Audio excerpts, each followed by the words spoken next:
अस्सलाम वालेकुम students, how are you all? I hope you are fine. Students, हमने previous lecture में covalent bond और उसके टाइप्स को डिस्कस किया था, single covalent bond, double covalent bond and triple covalent bond. तो आज के इस लेक्चर में हम कुछ ऐसे एग्जांपल्स को डिस्कस करेंगे जिसमें कि हम ऐसे मॉलिक्यूल्स को का स्ट्रक्चर ड्रॉ करेंगे कि जिसमें सिंगल कोवेलेंट बॉन्ड जो है वो आपको बनता नज़र आएगा, या जैसे भी शेयरिंग हो रही है, म्यूचुअल शेयरिंग हो रही है, वो आपको दिखाई जाएगी। जैसे कि CH4 है। सबसे पहले मैं आपको इसका जनरल ओवरव्यू देती हूँ। CH4 को आप मीथेन भी बोलते हैं, जो कि एक नेचुरल गैस है। ये जो नेचुरल गैस हम अपने घर में यूज़ करते हैं कुकिंग पर्पसेस के लिए, या हम अपना जो as a CNG source use करते हैं, तो ये वो मीथेन है। ठीक है, अब इसका जो स्ट्रक्चर है वो देखिएगा। इन CH4 carbon has 4 electrons in its valence shell and hydrogen has 1 electron in its valence shell. So carbon needs 4 hydrogen atoms to complete its octet or for stability. Carbon के आउटरमोस्ट शेल में 4 electrons होते हैं। इसका मतलब उसको 4 electrons चाहिए होते हैं ताकि वो अपना ऑक्टेट कंप्लीट करें। अब आपको पता है हाइड्रोजन जो है वो डुप्लेट रूल को फॉलो करता है, और जब वो डुप्लेट रूल को फॉलो करेगा तो वो अपने आउटरमोस्ट शेल में 2 इलेक्ट्रॉन्स को कंप्लीट करेगा। एक इलेक्ट्रॉन हाइड्रोजन के पास ऑलरेडी अवेलेबल होता है। तो इस मॉलिक्यूल में, जो कि जिसका स्ट्रक्चर मैंने आपको ड्रा करके दिखाया हुआ है, इस मॉलिक्यूल में एक कार्बन को 4 हाइड्रोजन एटम्स की ज़रूरत होती है ताकि वो अपना क्या करे, ऑक्टेट कंप्लीट करे, अपनी स्टेबिलिटी जो है वो बनाए। तो जिस तरीके से ये मैं आपको स्ट्रक्चर दिखा रही हूँ, ये है आपके पास एक कार्बन एटम। अब कार्बन के आउटर मोस्ट शेल में 4 इलेक्ट्रॉन्स हैं, तो वो 4 इलेक्ट्रॉन्स मैं यहाँ पे जो है वो बना रही हूँ। कन्वीनियंस के लिए मैं डॉट और क्रॉस फार्मूला यूज़ करूँगी। ये मैंने कार्बन के लिए 4 इलेक्ट्रॉन्स जो है वो बना दिए हैं। ये देखें, ठीक है। ये इसके आउटर मोस्ट शेल में मैंने 4 इलेक्ट्रॉन्स जो है वो शो किए। अब देखें, यहाँ पे मैंने 4 हाइड्रोजन एटम्स जो हैं वो ड्रॉ किए हुए हैं। अब इस हाइड्रोजन का एक इलेक्ट्रॉन, क्योंकि इसके आउटर मोस्ट शेल में एक इलेक्ट्रॉन है, तो यहाँ पे मैं इसका क्रॉस शो कर रही हूँ। और इस हाइड्रोजन के आउटर मोस्ट शेल में भी एक इलेक्ट्रॉन है, तो मैं यहाँ पे इसका क्रॉस शो कर रही हूँ। अब इस हाइड्रोजन के भी आउटर मोस्ट शेल में 1 इलेक्ट्रॉन है, मैं इसका क्रॉस शो कर रही हूँ। और इस हाइड्रोजन के आउटर मोस्ट शेल में भी एक इलेक्ट्रॉन है, मैं उसका भी क्रॉस शो कर रही हूँ।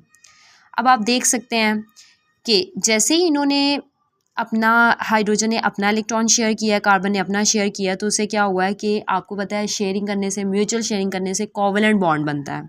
अब क्योंकि यहाँ पे सिर्फ एक बॉन्ड पेयर जो है वो शेयर हुआ है, तो इसलिए सिंगल कोवेलेंट बॉन्ड यहाँ पे बन गया। यहाँ पे भी सिंगल कोवेलेंट बॉन्ड बन गया, यहाँ पे भी सिंगल कोवेलेंट बॉन्ड बन गया, यहाँ पे भी सिंगल और यहाँ पे भी सिंगल। अब आप देखिएगा कि क्या इन सारे एटम्स के डुप्लेट या ऑक्टेट, जो ऑक्टेट रूल है उन्होंने वो कंप्लीट है या नहीं। जैसे आप कार्बन देखें, अगर ये कार्बन को हम देखें 2 4 6 8, अगर हम हाइड्रोजन को देखें, आपको पता है कि हाइड्रोजन एक हाइड्रोजन जो है वो डुप्लेट रूल फॉलो करता है। तो यहाँ पे देखिए 2 इलेक्ट्रॉन्स, इस हाइड्रोजन के भी 2 हो गए, इस हाइड्रोजन के भी 2, इस हाइड्रोजन के भी 2 और इस हाइड्रोजन के भी 2। यानी कि CH4 के स्ट्रक्चर में 4 सिंगल कोवेलेंट बॉन्ड्स जो हैं वो क्रिएट होते हैं।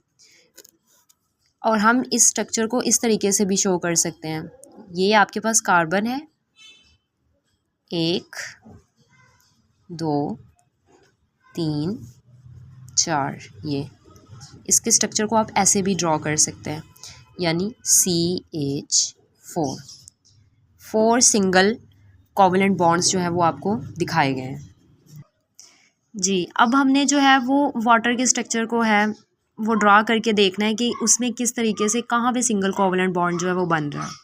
सबसे पहले देखिएगा, in water oxygen has 6 electrons in its valence shell और last shell, so it needs 2 electrons to complete its octet.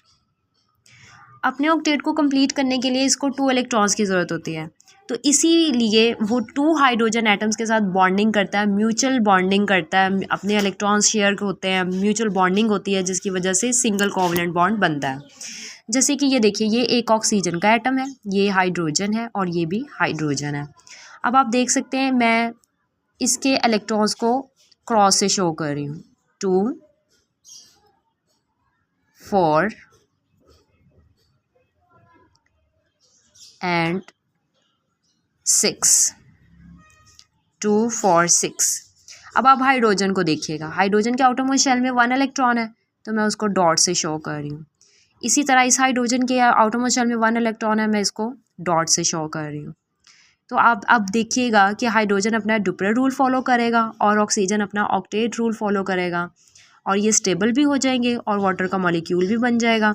और क्योंकि यहाँ पे ये देखें, एक यहाँ पे बॉन्ड पेयर शेयर हो रहा है और एक बॉन्ड पेयर इधर शेयर हो रहा है, तो इसका मतलब 2 सिंगल कोवलेंट बॉन्ड्स जो है वो आपके पास बन जाएंगे। अब देखिए, क्योंकि ये दोनों जो इलेक्ट्रॉन्स हैं, इलेक्ट्रॉन पेयर हैं, इसको हम लॉन पेयर बोलते हैं क्योंकि ये नॉन बॉन्डिंग इलेक्ट्रॉन पेयर्स हैं। तो इसी तरीके से आपके पास जो है वो स्टेबल फॉर्म में रहते हैं। अब हम इसको काउंटिंग करके देखते हैं। 2 4 6 8, इसका मतलब ऑक्सीजन का ऑक्टेट कंप्लीट हो गया।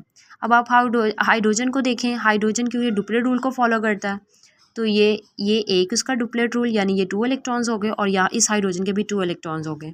इसका मतलब ये पूरा एक स्टेबल मॉलिक्यूल है, और इसके रिजल्ट में आपके पास वाटर का मॉलिक्यूल जो है वो बनता है। आप इसको इस तरीके से भी लिख सकते हैं, ऑक्सीजन, यहाँ पे आप इसके लॉन पेयर शो कर दें, और क्योंकि हाइड्रोजन इसके साथ अटैच है तो H